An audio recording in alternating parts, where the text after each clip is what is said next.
On slide 60, we're going to take a look at the third example for comparing regular LTA with RI LTA. So it has to do with reading proficiency. We're going to study data from the early childhood longitudinal study with a nice sized sample of about 3,600 children, measured at 4 time points: fall and spring of kindergarten and fall and spring of grade 1. We're going to consider 5 binary items measured at each time point, and they represent a stage sequential process with mastery of these 5 domains of reading development. We're going to consider 3 latent classes corresponding to 3 stages of learning, as found by David Kaplan in his Developmental Psych article, and as we also found when we used RI-LTA, 3 classes. Slide 61 then shows the 2 models competing. The RI-LTA model has 5 more parameters. These are the 5 random intercept factor loadings corresponding to the 5 latent class indicators, the 5 items that we measure at each time point. BIC is about 44,000 for regular LTA, but drops dramatically down to about 41,000 for RI-LTA. So a model that is much closer to the data. On slide 62, we see the reading data measurement probability patterns that we use to interpret the classes. They're given these names by Kaplan's article: low alphabet knowledge, early word reading, early reading comprehension. We're going to compare regular LTA with RI-LTA as usual. So if you are in the low alphabet knowledge class, you have essentially 0 or very low probabilities of mastery for all items except for letter recognition. But you only have like a 51% chance of mastering that item, that domain, even in the low alphabet knowledge class. Going to the second class, the probabilities of mastery increase dramatically. And although you have essentially 0 probability of mastering the last 2, sight words and words in context. And the highest class then has almost 1 probability 1 of mastery, except for words in context, where there's a 51% chance of mastery. Going to the RI-LTA, we see a similar pattern. Low loadings, low probabilities rather, at the bottom here. We have a little bit higher probability, 0.303, for beginning sounds in class 1 than we do for regular LTA. And we also have a little bit higher probability for sight words than what we have in the regular LTA. And substantive experts have to decide whether or not that's a reasonable outcome.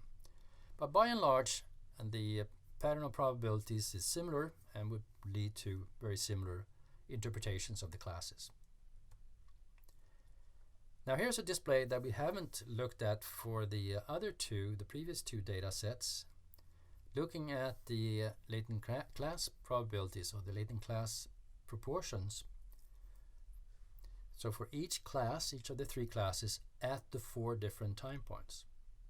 So in the fall of kindergarten, 69% are in the lowest class, 28% in the middle class, and only 2% in the highest class. So this adds up to 1 here. And in spring of kindergarten, we still have 23-24% in the lowest class. If you compare that to RI-LTA,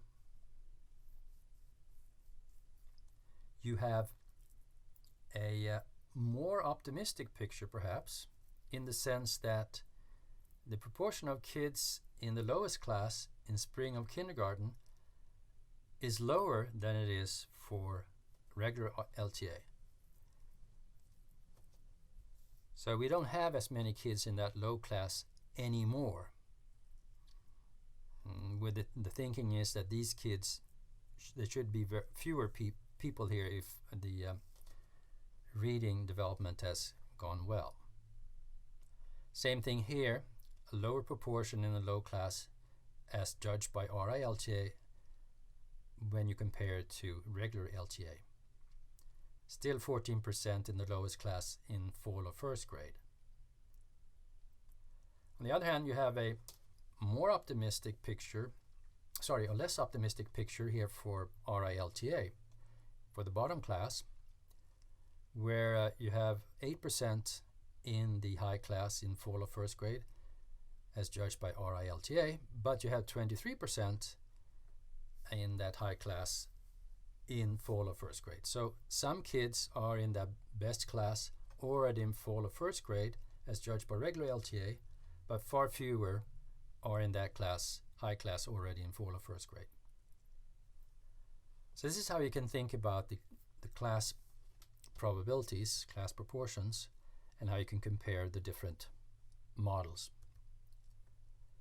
Slide 64, you have the more familiar transition probabilities as judged by regular LTA and random intercept LTA. So we have the three classes as both rows and columns. And here we consider two transitions.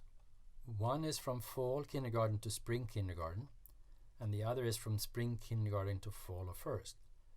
The third transition from fall of first to spring of first is not presented here.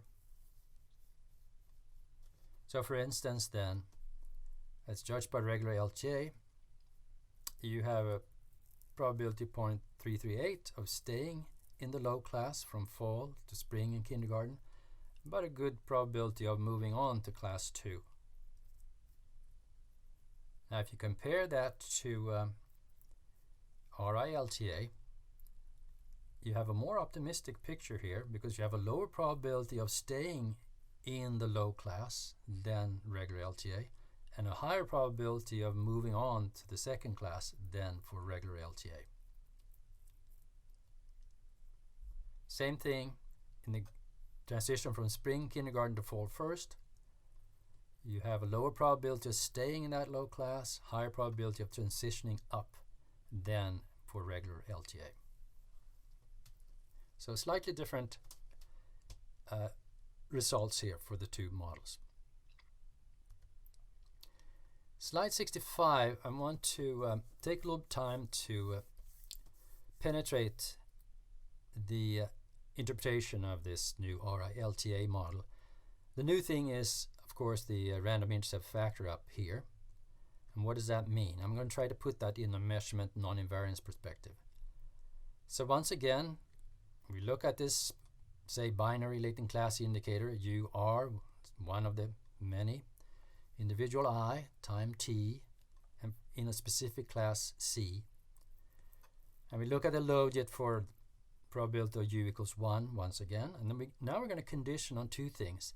The latent class, so the class variable is equal to a specific latent class, the lowercase letter here, and a specific factor value sub I for individual I. And it's a logit regression, and we regress on the factor. And we have a slope, lambda, loading, and an intercept. Instead of an intercept, we use a threshold in the Mplus notation because it's more general, can deal with ordinal variables. And the threshold is the negative of the intercept, so we write it with a negative sign. So this is tau for the threshold for item R in class C.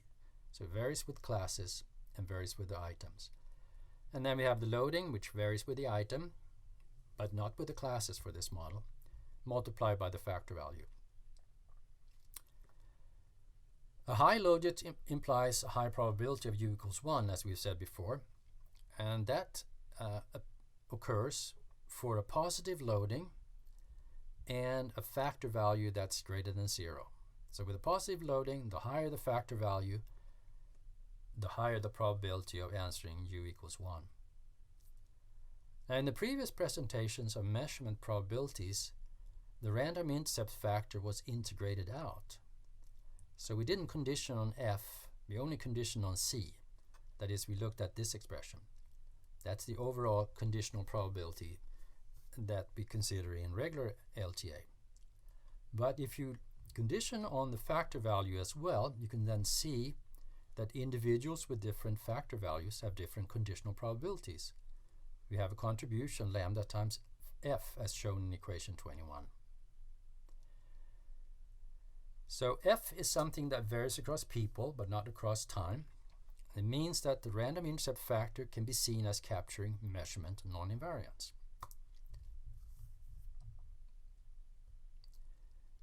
Now, applying that to the reading data, we can look at the measurement probabilities one more time.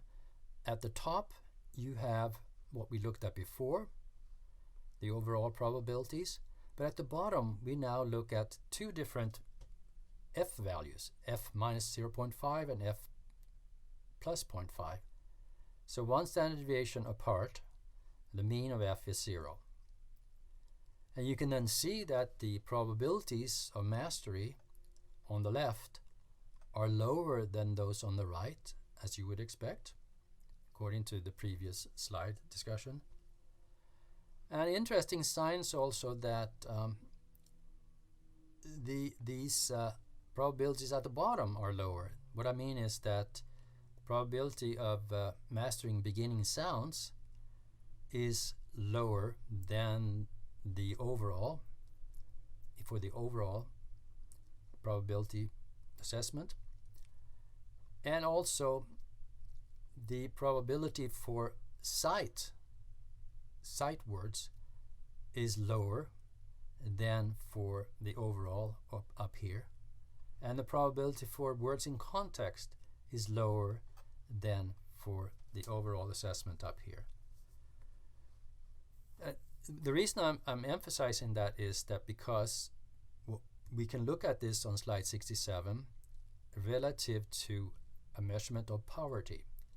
So at the top, we once again repeat what we had at the bottom of the previous slide. And at the bottom, we do a new kind of RI-LTA, which allows for measurement non-invariance across poverty groups. So this can be done by a multiple group analysis. And there are 19% in the poverty group and 81% in the non-poverty group. So these are observed groups. We do multiple group analysis. And you see then again that the probabilities are smaller for mastery over on the left than on the right. And we have the same pattern for poverty as you have for pretty much f equals minus 0.5. Very similar pattern of probabilities as you do for the poverty group. And if you relate the random intercept factor to poverty, we can see in the regression that they're strongly related to each other. So you can investigate measurement invariance in this way by looking at different factor values, but you can also make it more real by relating the factor to an observed background variable, such as poverty here. And we're saying then that the random intercept factor can perhaps be viewed as a reading preparedness dimension, strongly related to poverty. And it's a quite different probabilities here for letter recognition in the poverty group as compared to letter recognition in the non-poverty group. And those probabilities are substantial also for several other of the items.